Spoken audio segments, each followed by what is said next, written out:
Welcome back to the IE427 Garage, everybody. Today I'm gonna show you how to do a little bit of metal fabrication. So if you're making some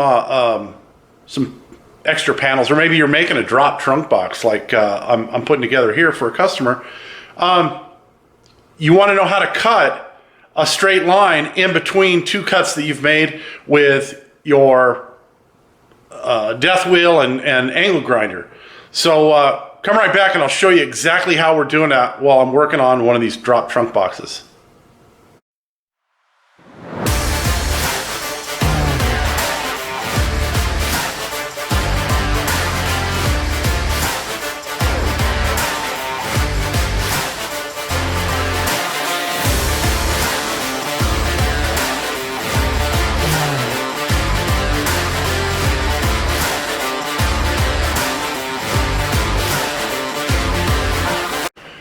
All right, so like I said, I'm working on a drop trunk box. This is probably one of the easiest do-it-yourself projects you can do if you want to delve in and you've got a small sheet metal brake. The box is only 26 inches wide, so you know it'll fit in a 30-inch bending brake. Harbor Freight sells one that's bench mounted. I think it's less than $100. So you could, by all means, do this in your shop at home. But what you're going to run into is you're going to find that you got to cut around some of the bars, right? So I've got them marked out here, and I've already made the initial cuts with the angle grinder and the death wheel right here, because we don't have any of those fancy, you know, plasma tables or laser tables here at the shop. So what I'm going to do is I'm going to take a straight edge like this, and I'm going to take a utility knife, and I'm going to take a utility knife. And what I'm going to do is I'm going to use the straight edge as a guide for my utility knife, and I'm going to score this panel, and you only have to score it on one side, from here to here, right along the line that I've made, and you'll watch, I'll be able to snap that thing off with my bare hands. So you're going to want to use good pressure, so make sure you're doing this on a surface that you can really kind of bear down on, and you want to make sure you use a sharp utility knife. And then hold your straight edge in place, and then just cut in between your other two cuts, and make your score, you know, probably 3 or 4 passes,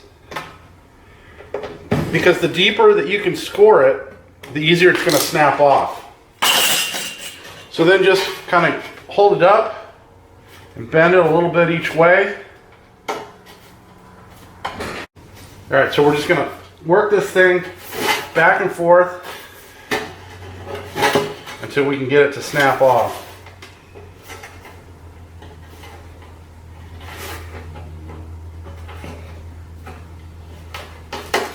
And that's it. So you're left with a nice, straight, clean cut, and trying to get a pair of shears or something in there is really tough, and by the time you got them in there, you'd bend the crap out of the inside portion of this bend. So you know, this is the way to do it. That's the last one of these cuts that I have to do. I've already done one on this panel as well. So you can see I scored it along here, busted that piece out. This one's a lot easier to do because it's a smaller piece and you have much more leverage, because there's a piece on the back that you can get your kind of thumb on there and move it back and forth. So I hope this is useful to all of you as you fabricate some parts for your Factory 5 racing project. I want to thank you all for watching. This is one of those things that you know, I do all the time, and I forget how there's a lot of you out there building a car for the first time. You may not have a whole lot of metal fabricating skills or info before you jump into a project like this. And so little tips like that can really help you to make your fabricated parts for your project turn out a lot better. If you're enjoying the content here, as always, please do the like, the share, the subscribe, all that kind of stuff. We'll see you next time. Have a great day.